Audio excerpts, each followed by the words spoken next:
So this is going to be a quick video on how to quilt onto a vinyl for a bag. So this is a side panel for a Meraki backpack, and I'm not big on just plain old basic colors, so I'm going to quilt it for the side panels and the flap.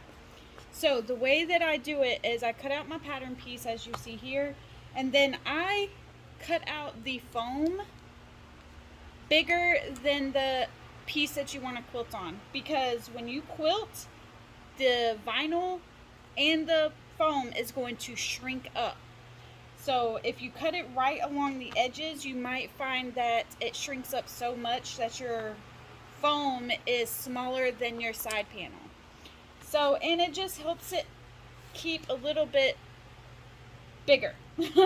So the same size. So I just cut my foam bigger than my piece, and then I just stuck a little piece of tape to the back just to keep it in place. And then what I'm going to do is I'm going to mark the back, because that's what I'm going to sew from. So I just pick a corner and I'm going to do 1-inch squares, diamonds. So I'm going to start by taking 1 inch. Well, that's 2 inches. Actually, do I want to do 1 inch? Let's see what 2 inches looks like. It could be whatever size that you want. So I'm going to mark one side and then the other, just like that. And then what I'm going to do is connect those lines. That is your starting point. So that's a 2 inch, and as you can see, it catches that corner. And then what I'm going to do after that is just mark 2 inches all the way up.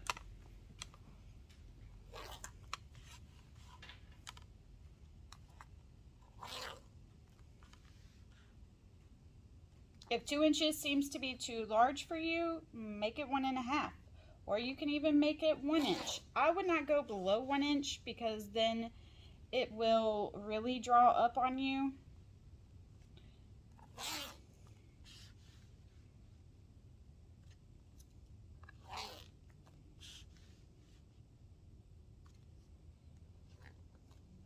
So that's all one side. So for the next side, okay, we're gonna just do the opposite corner. 1, 2, 1, 2. Again, make some lines, and then we're going to just connect them.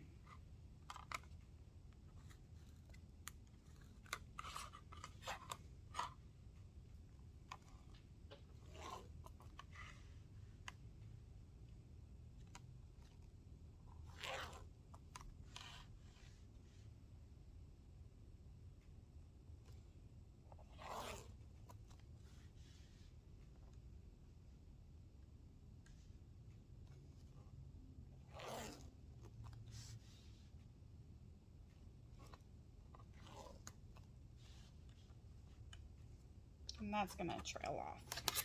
So there we go.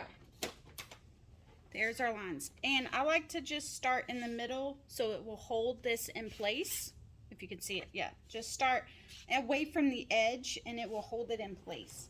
So I'm gonna switch out my bobbin thread to a full bobbin, because you don't want to be right in the middle of quilting and then you're out of bobbin. And after each piece, when I'm done, I always go back and check my bobbin just in case.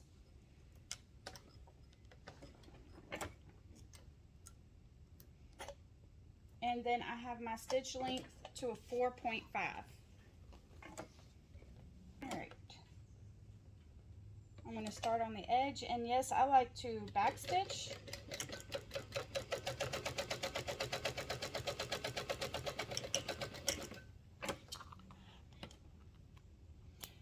And there's our first line. And then I just go to the other side and just do each line.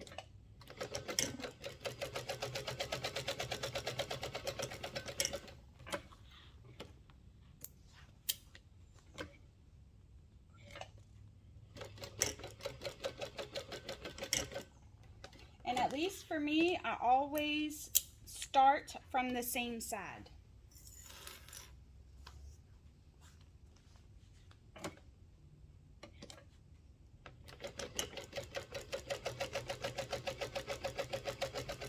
This is a great way to practice your lines as well.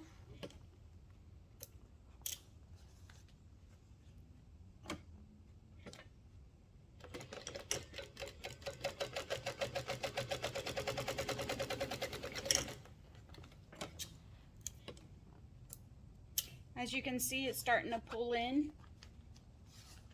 I don't hold it down tight because then your foam could possibly tear. I just hold it in place.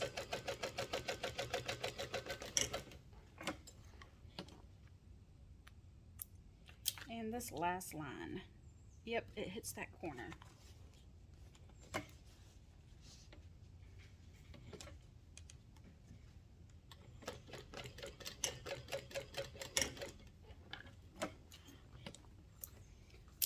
Alright, then for the other side, since it's already held in place, I'm just going to start from the end, from the corner and just make my way down.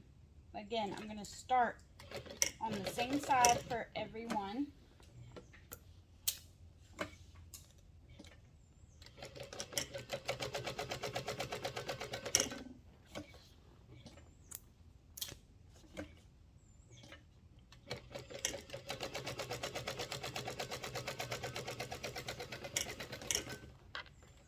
I try, if I know where the edge of the piece is, I will try and back stitch on that, because when I first started quilting, I would have stitches come up while I'm trying to make the bag.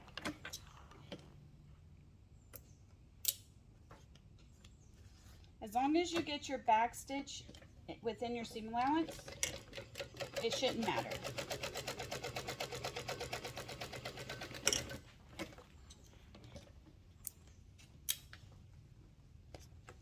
And then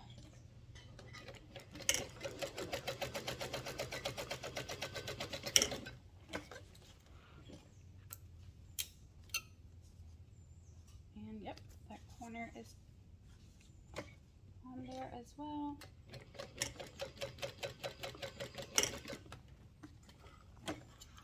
So you always just want to check and make sure that all your diamonds look good. So the last thing I'm going to do is sew all the way around to catch all of those,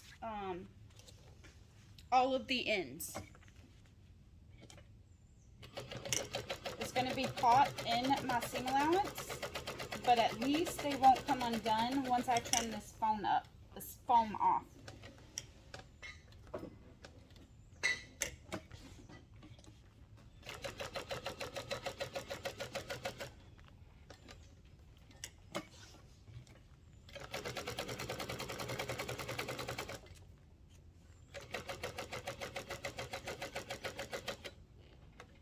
Doing this also helps keep the piece flat.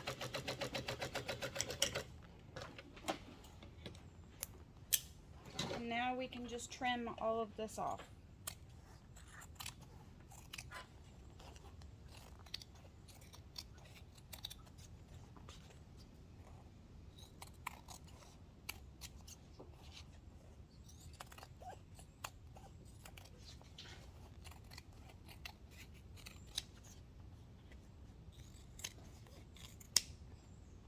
There we go.